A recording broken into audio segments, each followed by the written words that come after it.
Next stop, Mount Washington in New Hampshire. Elevation 6,288 feet. Doesn't sound so big from a girl from Montana. And there's a reason they give you a sticker for your car that says you climbed the mountain. And there's a reason we bought t-shirts that say we survived the mountain. Well, Patrick drove it and I survived. It was a very narrow road, private road. It cost us $75 to travel to the top. It was a beautiful view and worth it, but crazy road on the way up. Enjoy your pictures. Thanks for watching. It's all the storytelling on how this legendary road came to be, and some of the extraordinary things folks have done on it. We have some pretty important information to pass along. Among the many wonders of Mount Washington, you'll be entering the fragile alpine zone, home to numerous rare and unique forms of plants and flowers. There will be many opportunities to stop your car and walk around, so please take care to leave these special environments as you found them. It's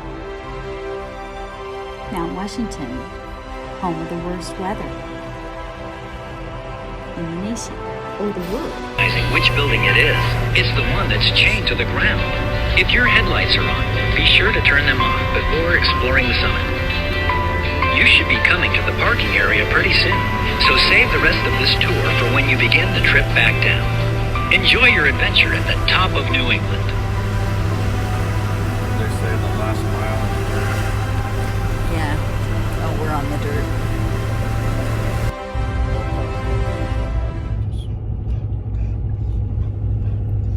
Patrick is a pretty confident driver, but this road shook his confidence a little. When we got to the top, we asked the park rangers, hey, does anybody ever get scared to drive back down? And they said at least twice a day they have to drive someone back down the mountain. Summit of Mount Washington. We're up above the clouds. What?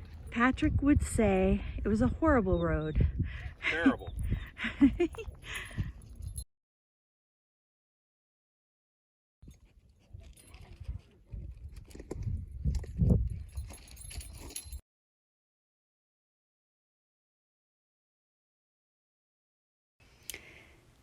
Every year they have race car drivers that race to the top. This year, somebody made it in a little over 5 minutes and top speed 144 miles an hour. No way would we even attempt that. You can take a tram to the top too, or a lot of people hike it, but they have to be very experienced hikers because it's the weather can change at the spur of the moment. The highest winds were recorded here in the 1930s. There's been an active weather station here since it began in the 1860s.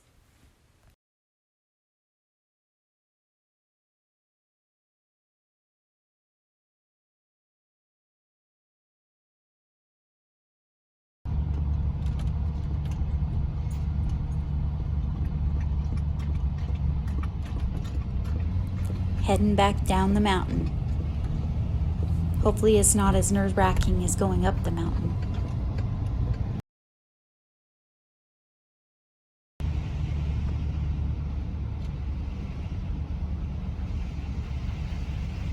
You can see there's no guardrails. On our way up, sometimes Patrick's tires on the downhill side were hanging over the edge of the white line, and the white line is the edge of the road as well. So it was interesting to say the least.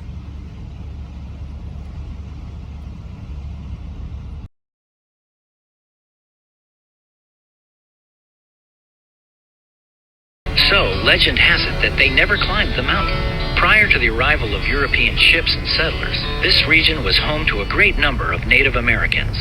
But times have begun to change as sparsely populated coastal communities of colonists continued to move inland. One of those early settlers was named Darby Field. In 1642, after seeing the shining summit from a ship off the coast of Maine, he set out in search of his fortune, enlisting 2 Native American guides to accompany him into the wilds of this unknown land. Darby set out by birch bark canoe near Exeter, New Hampshire, paddled up the coast into the Saco River and up to what is now Glen, New Hampshire. After obtaining permission from the local tribal elders, Darby Field and his 2 companions set out on what became the first ever ascent of this formidable mountain.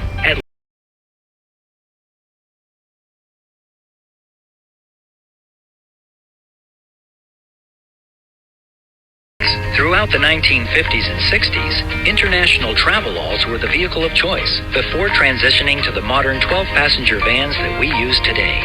In many ways, the evolution of transport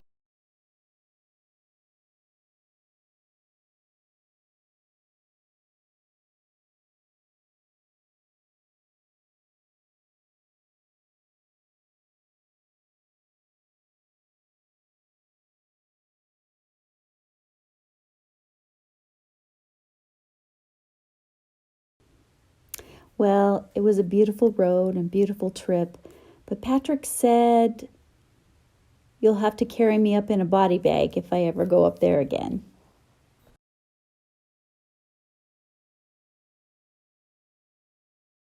the world we live in from a place unlike any other. You've breathed in the cool mountain air and reflected on those who came before you and those who will come after, perhaps members of your own family.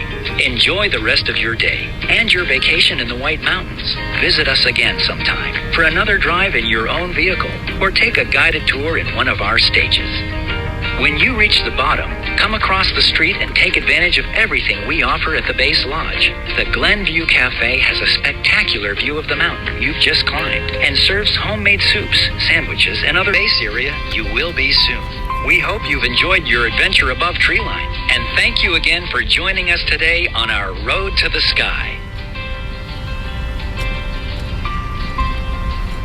Thanks for going along with us on our New Hampshire adventure.